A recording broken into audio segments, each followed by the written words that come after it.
This is the mummified body of Saint Caterina de Vigri in the Church of Corpus Domini in Bologna. Caterina de Vigri is one of the most influential figures in Renaissance Bologna. Actually, she was daughter of a professor at university in Padova, Giovanni de Vigri, so a very educated man and working for the Marquis Niccolò III d'Este of Ferrara. According to that, the little girl got a very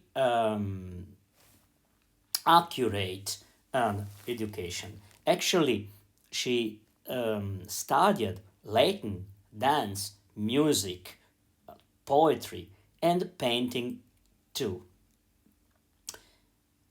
So she was used to play music, dancing, writing poems, and making miniatures too. Santa Caterina de Vigri, according to that, can be considered one of the first female painters in Renaissance Italy. When she was 11, she became chaperone of Margherita d'Este, daughter of Niccolò III. But few years later, she joined other aristocratic girls, founding a convent following the rules of Augustinian order. Then they believed to found convent of Corpus Domini, becoming followers of the female Franciscan order, or Clarisse. When she came to Bologna in the convent of Corpus Domini, she became the mother, the prior of the convent till she died in 1463. There, Caterina de Vigri produced a lot of writings about theology and paintings too. This is an altarpiece attributed to Caterina de Vigri today in the Accademia Museum in Venice, picturing Saint Ursula. So we can over there on the center, Saint Ursula crowned by angels and kneeling and praying in front of her, Clarisse nun, supposed self-portrait of Caterina de Vigri. One of the most interesting works by Caterina de Vigri, by the way, is her breviary or her journal. Here I show you a page from her journal written in 1452. It looks, in terms of style of art, quite simple.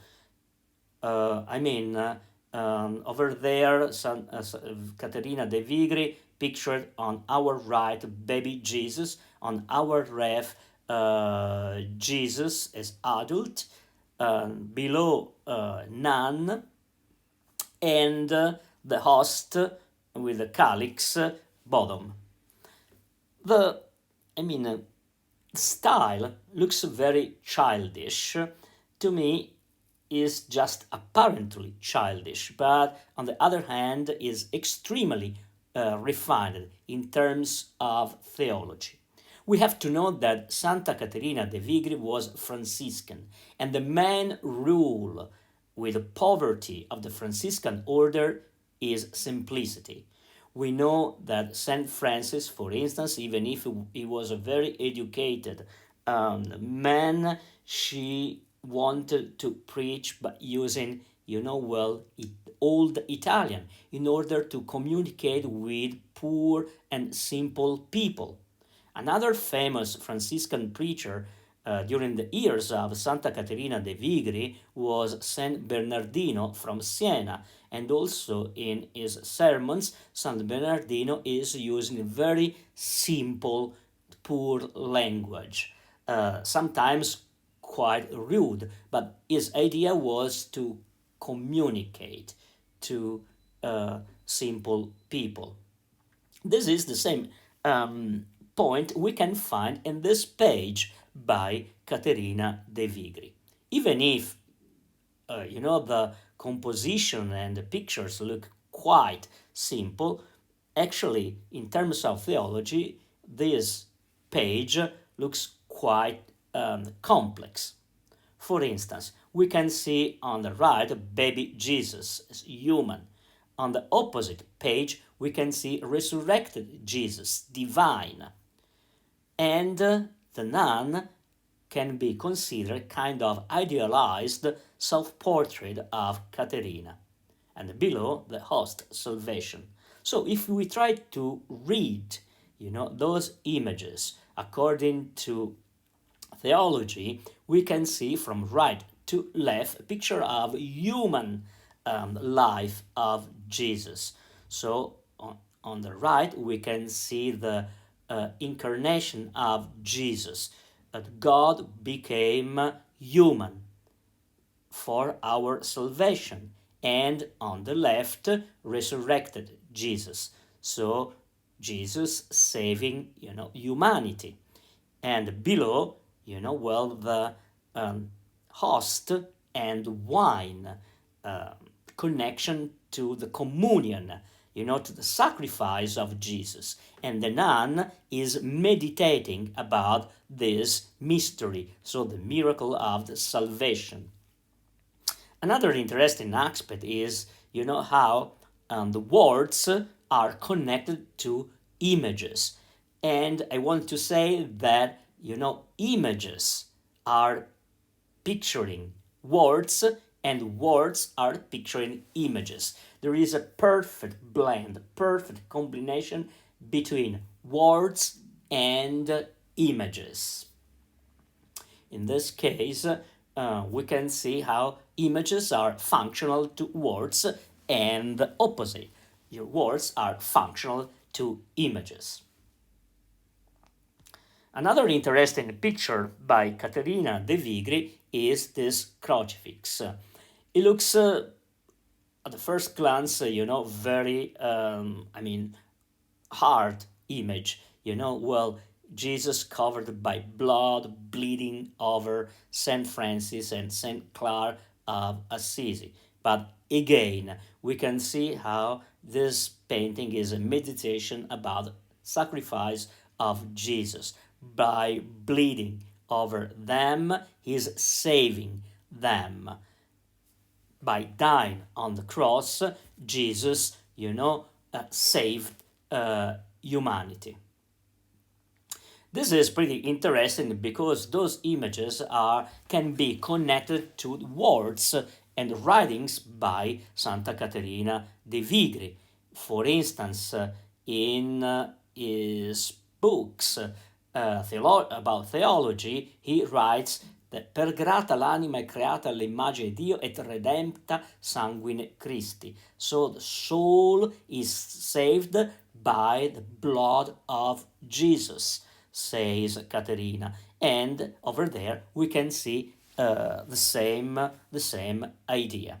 Those very bloody, violent images were quite popular during those times. For instance, this is a miniature by the Blessed Rinaldo da Capua, same times of Caterina de Vigri, and over there we can see Jesus bleeding over the naked saints, and the saints is self-punishing her in order to follow, the same steps of Jesus, to feel the same passion of Jesus Christ.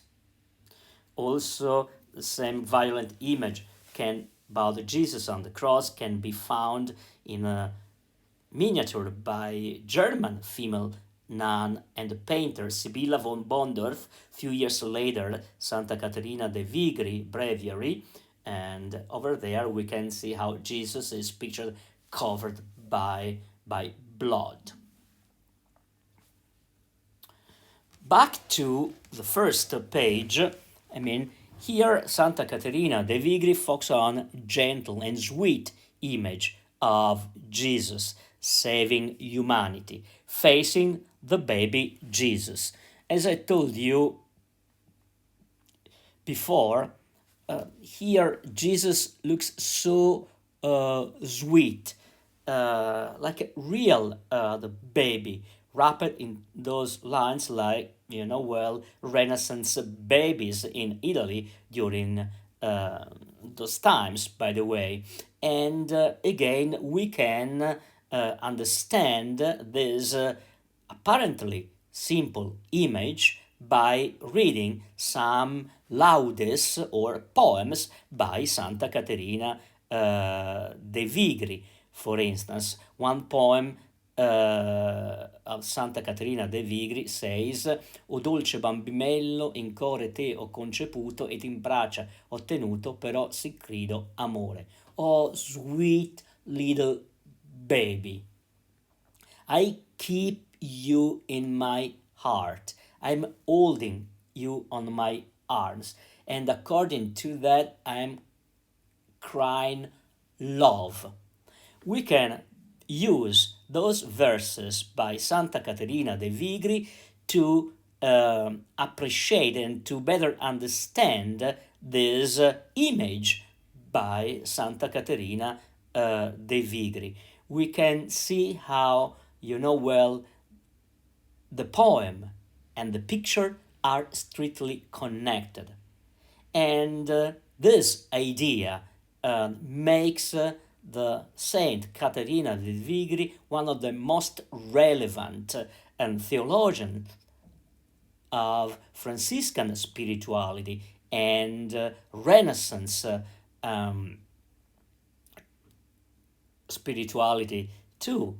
And again, one of the most refined female painters ever.